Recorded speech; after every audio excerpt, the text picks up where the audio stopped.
In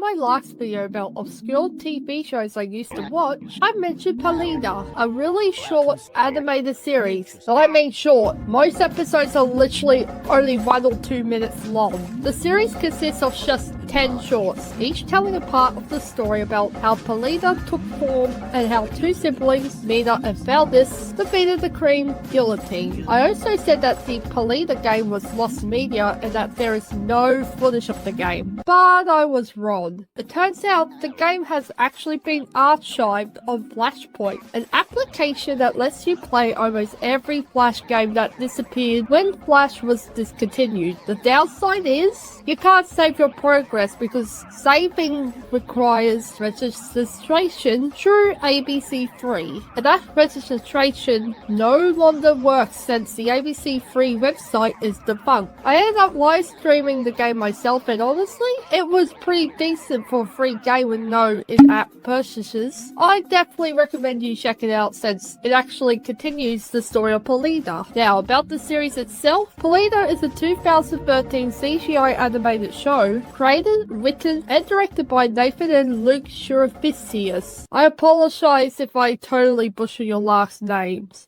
Luke is also known for his series Figaro Foe, where he voices the main character, and he helped compose the music for Peleda, while Nathan handled the art direction. The series aired on ABC3, an Australian kids channel, on October 12, 2013. Despite its beautiful animation and fantastic character designs, it's surprisingly how little anyone talks about it. In fact, there isn't even a wiki page for the series, which made researching it really challenging. Most of my info came from IMDb, but that site isn't always reliable since anyone can edit, including kids. That's why you sometimes find weird things like fake Roblox the movie entries on there. Probably made by trolls. It's honestly sad because I really enjoyed Peleda as a kid. I even went back and rewatched all the episodes, which together only add up to about 18 minutes total, since each episode is just 1 to 2 minutes long. Is the series worth watching? Let's branch out and see if it's a real hoot. Oh, brother, this guy stinks! Oh, and if you want to watch the full series yourself, I drop a link in the description below. But if you want to avoid spoilers, I suggest skipping this video since I'm about to dive into spoiler territory.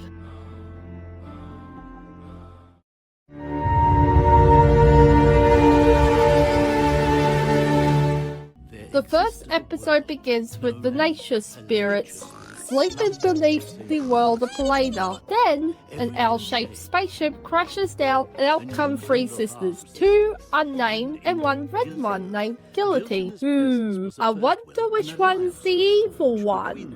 They use their magic to wake the nature spirits, who help create all life on the planet, plants, animals, and finally the people known as the Nevis. With the world complete, the 2 older sisters decide to leave, putting Guillotine in charge of guiding the Nevis. I wonder what will happen. Guillotine turns into a power-hungry tyrant, takes over Peleda with robotic owls and giant machines, and enslaves everyone. That's where episode 1 ends.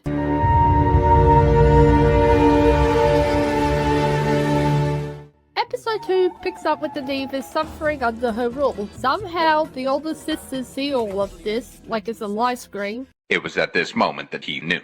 He fucked up. And they return, furious. They confront Guillotine, who foolishly tries to attack them. They easily overpower her, trap her in a giant owl, and seal her away. But using that much power drains them completely, and they die.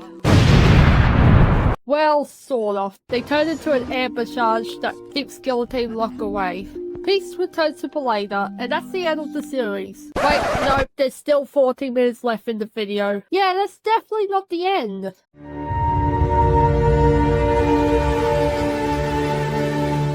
So in episode 3, we're introduced to 2 Nevis siblings, a sister named Mina and a brother named Valdis. And now that siblings are a thing, it really makes me wonder how Nevis are even made. Like, do they have some weird sex ed class? Alright kids, today we're learning about the woodcraft and the logs.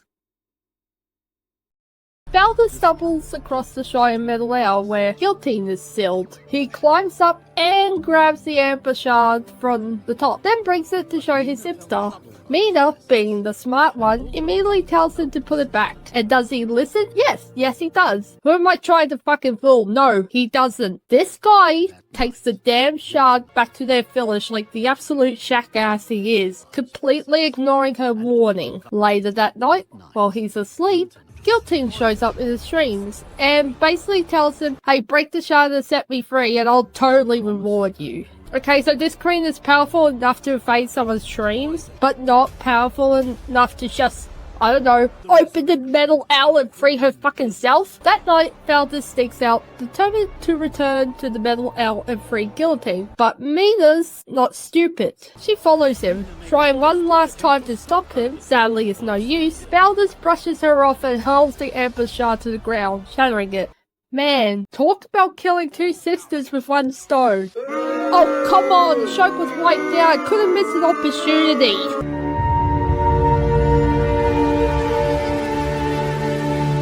Then we jump into episode 4, where Mina is sprinting off to warn the Council of Elders about what Felder just did, literally begging them to come to see for themselves. And they do.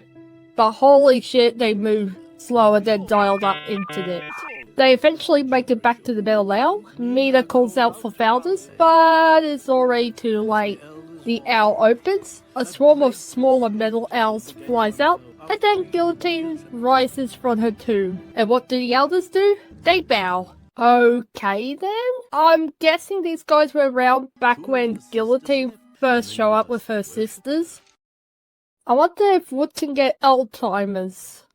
Guillotine, true to her word, makes Felders the new Prince of Peleda, much to Mina's absolute horror. Felders then asks Mina to stand by his side, and Mina, being the only sane one here, is like, fuck this shit, I'm out. So Guillotine just straight up snatches Felders away from her.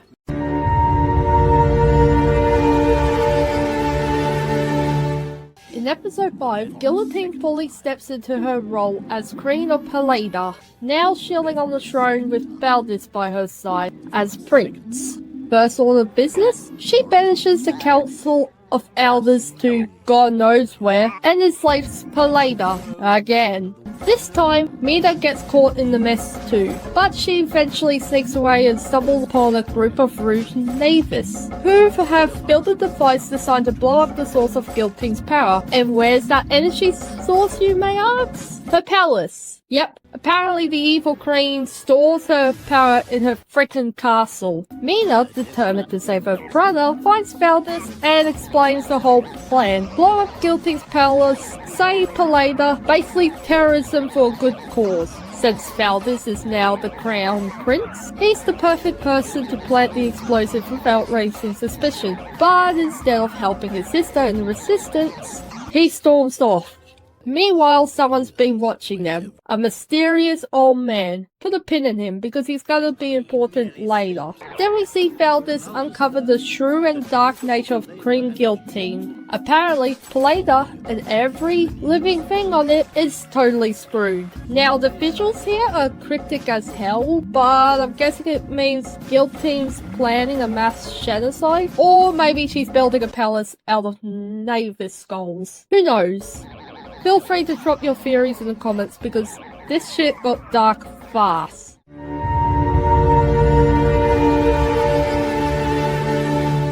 In episode 6, Felders is now consumed with guilt with the help of a flying owl-shaped ship because, of course, he heads to Mina's village under the cover of night. He reunites with his sister, and this time, he's actually on her side, ready to help the resistance take down Queen Guillotine. Mina gives him the explosive device, trusting him to sneak it into Guillotine's chamber. So Felders hops back into the owl ship and makes his way to the palace. He manages to sneak into the throne room, but then gets caught. Thinking fast, Felders flips the whole thing. He tells Guillotine he discovered a plot to kill her, and pretends he stole the bomb to prove his loyalty. And somehow, she She believes him. Instead of blowing up, she decides to keep the bomb as a trophy. The next day, Guillotine is pissed and ready for revenge. She orders Mida's village to be destroyed, and the cherry on top, she wants Valdez to lead the robotic Owl army to do it. We then cut to Valdez at the head of the Owl army, flying towards the village. Meanwhile, Mida and the nature spirit look on in horror at the mechanical swarm approaches. And that's where we move into the next episode.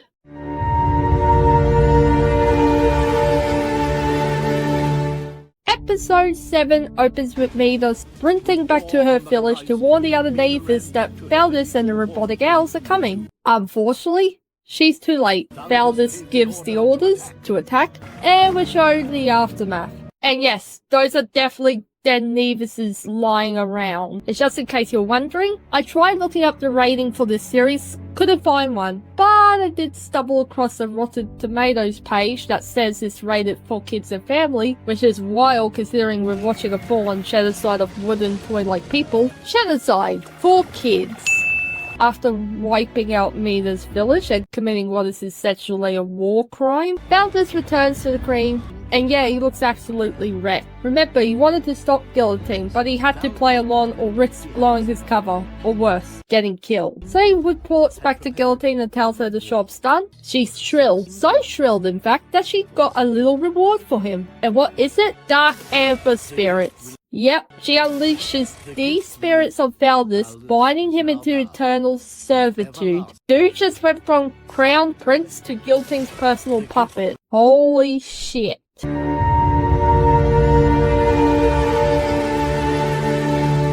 Now we move into episode 8. We find out that Mida actually survived the massacre. Yay! Also, the nature spirits show up again. Where the fuck were you guys when the village was being burnt to the ground and its people wiped out? But sure, thanks for showing up now. Anyway, not only did Mina survive, but so did one of the elders. His name is Nicholas, which kinda sound like Nicholas. And the elder named Nicholas. I'm pretty sure that's what the narrator meant, but to avoid getting yelled at by hardcore Peleda fans, if any exists, I'm sticking with Nicholas. The nature spirits lead Mina and Nicholas into the heart of the forest, searching for any remaining survivors. There they discover a hidden tunnel that leads to a secret underground cavern. Inside, more resistance members. This time, all dressed in white like they're in some kind of sacred rebel cult. We meet a new character, a badass rebel leader with an eye patch on his right eye. He explains that they developed a secret weapon, an untested prototype owlcraft powerful enough to go head to head with Guillotine herself. Then the elder suddenly bolts, and if you haven't figured it out yet, this motherfucker's a traitor. We see him scroll right into Guillotine's palace where Valdez is off in the background scrubbing floors like Cinderella in a dystopian nightmare. The elder spills the truth. The resistance is still alive. Guillotine's reaction? She rewards him with the gift of eternal life so he can serve her forever. And I need you to really listen to how the narrator delivers that line. Eternal life serving the Queen was an attractive offer to a man well stricken in years. It's Mr. MVP! Simp! Put a pin in the narrator's tone here too. It's important. Anyway, Guillotine decides she's done letting others do her dirty work and rolls out with her robotic owl army to crush the rebels herself. Mida spots this happening and sprints off to warn the underground resistance. The rebels scramble, launching their own owl flying crafts in a desperate attempt to defend themselves. It's a full-on sky battle, but unfortunately they get absolutely wrecked. Peleda looks completely doomed until we hit episode 9.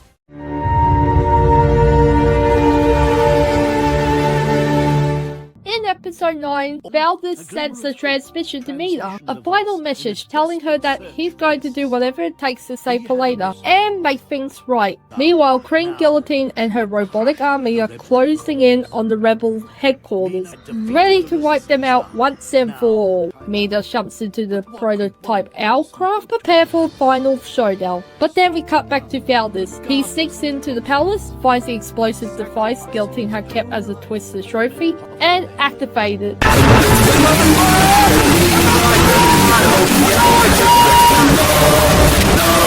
He fucking blows up the palace and himself. With the amper power source destroyed, The robotic owls immediately drop from the sky like dead flies. Guilteen's connection to her power is gone, her army disabled, and now it's just her and Mina one-on-one. And that brings us to the final episode. Episode 10.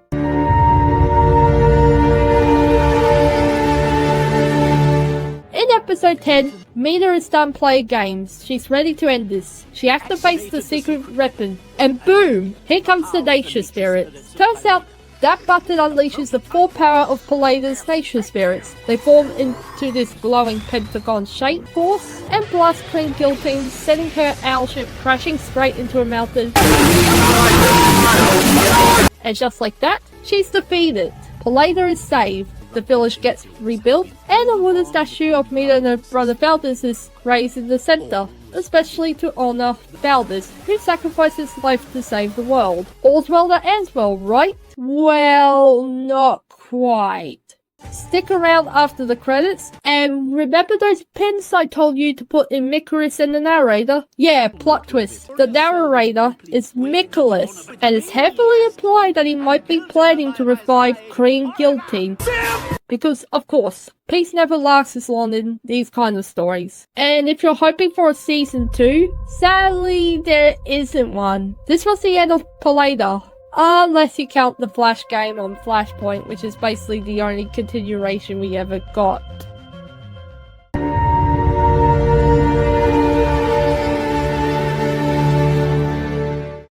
So, that was Peleda.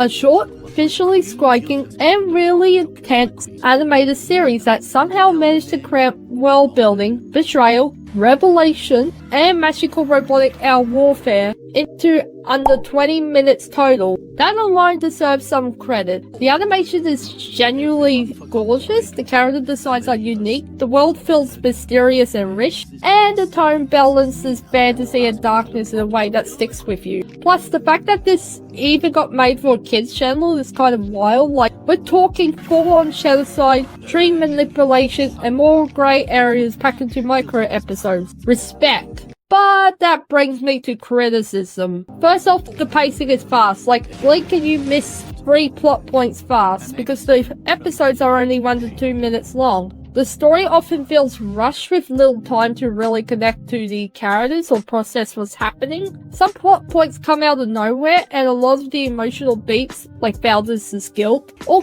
Guiltone's motivation, don't get the breathing room they deserve. Second, the writing could have used a bit more clarity. The visuals are doing most of the storytelling, which is fine, but sometimes it leaves you wondering what just happened or why. What the hell is that? If you're not paying close attention, you might get lost. And finally, the ending twist, with Mikolas potentially reviving Guillotine. Cool idea, but it feels like a setup for a sequel that never came. It leaves the story dangling, which is frustrating considering how much build-up we get. Yes, I know that the series continues in the video game, but come on. That says, Peleda is still a hidden gem, bold, strange, and way more intense than it has any right to be. It deserves more attention than it got, and honestly, I'd love to see this world expand into a proper series or graphic novel, but all we really got was a Flash game. One that barely anyone has played or even recorded. I'm literally the only person on YouTube who's live streamed it. And even then, I never finished it because there's no way to save your progress. And I honestly have no idea how many hours it would even take to get through it all. And that's my review of Peleda. If you got any thoughts, theories, or memories of the series, feel free to drop a comment below. I love to hear them. Despite everything I have said, I still think it's worth checking out. It's a strange little show, and who knows, you might end up liking it as much as I did. Oh, and if you like to support what I do, don't forget to check out my Ko-Fi. Thanks for watching, I'll see you next time. Goodbye, friends.